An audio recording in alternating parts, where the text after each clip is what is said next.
Hello and welcome. Well, what's Keir Sad Starmer up to now? Sad, you may say? We're the ones that are sad. He seems happy. This is true, but sad is short for Sadim, which is Midas backwards. That's what a few people are calling him, the reverse Midas leader. So, sad it is.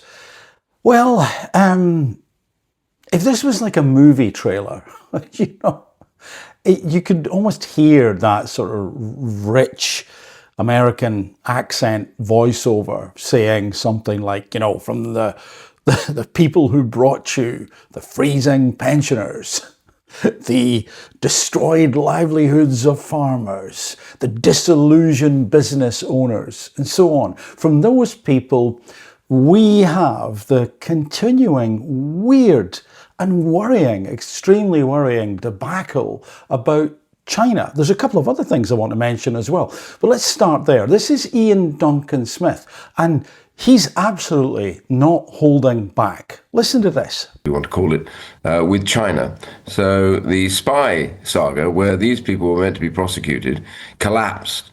We now know quite a lot of detail why it collapsed, and a lot of that is to do with the Labour government's behaviour with the Crime Prosecution Service.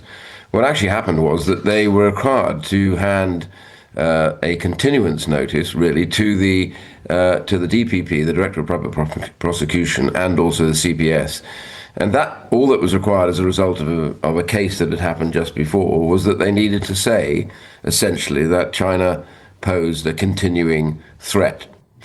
They didn't do that for 4 months. They got bogged down in just not answering the CPS. Finally, in the end, they put together a series of notes, didn't meet the requirement.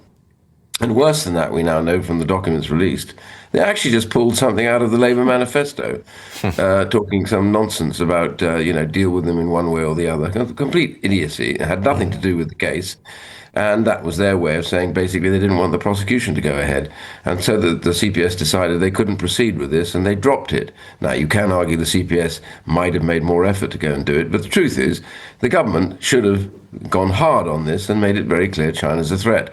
And they're so desperate about upsetting the Chinese, that's really where the problem arose. And now we've got the embassy now, this ridiculous super embassy, which will have another 200 spies threatening lots of British citizens, myself included.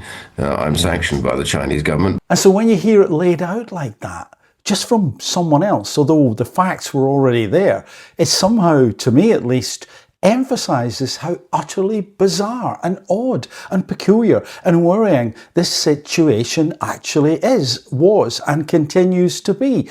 What has this government been doing? Has it been, via Sad Starmer's leadership, looking so much towards the world stage and those contracts and links with other countries that he's totally forgotten?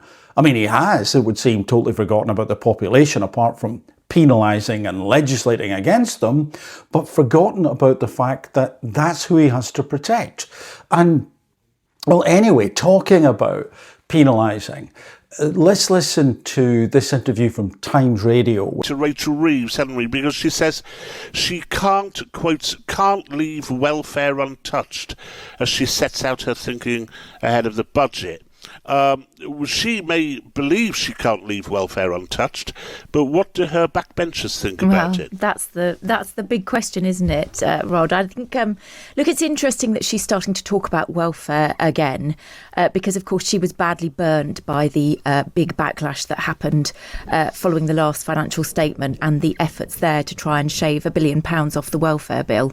I mean, it had been thought that actually the government wouldn't go near welfare at the budget, because they were pretty anxious about trying to link welfare reform to effectively saving money, because that argument had gone down particularly badly with the backbenchers the last time of trying.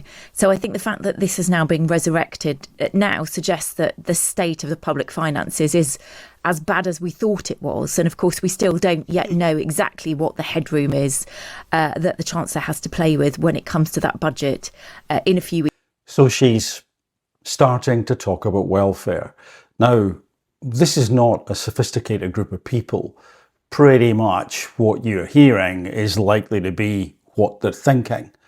And so once more an attack, a raid on those who are extremely vulnerable. But not just them, because this headline from the Daily Mail shouts out, "Stop bleating and pay more tax." This is apparently from Rachel Reeves. Stop bleating. Now, I made a video a few months back about Bernays and propaganda and how governments use particular language. And this is no mistake. There's nothing particularly spontaneous about this government, apart from their ability to put their foot in it. But that takes a lot of planning, right, to get it that badly wrong. So they still plan badly. And bleating is a word chosen deliberately. And I take great offence at that. Anyway, we'll hear again the usual mantras and probably demonising those who've made some money. And there are people who are wealthy who can afford it and should afford it, but to pigeonhole everyone as just, again, because you've got money, you're a baddie, is just pathetic, and it is not the way to build an economy. It is not the way to pull in investment. It is not the way to actually sustain and help with the psychological well-being of the nation, because people look at that and think, well, what is the point then? What is the point? Now, the details we haven't seen. They haven't come out. But again, when you start to add this up, the pensioners over a year ago now, of course, the farmers, we had the WASPy women, we had the raids on business, we had the VAT on people who are in independent schools, children, and a lot of the people who couldn't afford it were, of course, the ones who scrimped and saved in the first place, and it wouldn't ultimately affect those who were mega rich. But it affected the vulnerable in that group, and many of those children are extremely vulnerable. And it just sickens me. It is absolutely disgusting. So now we're bleating. But just how much trouble is this country in?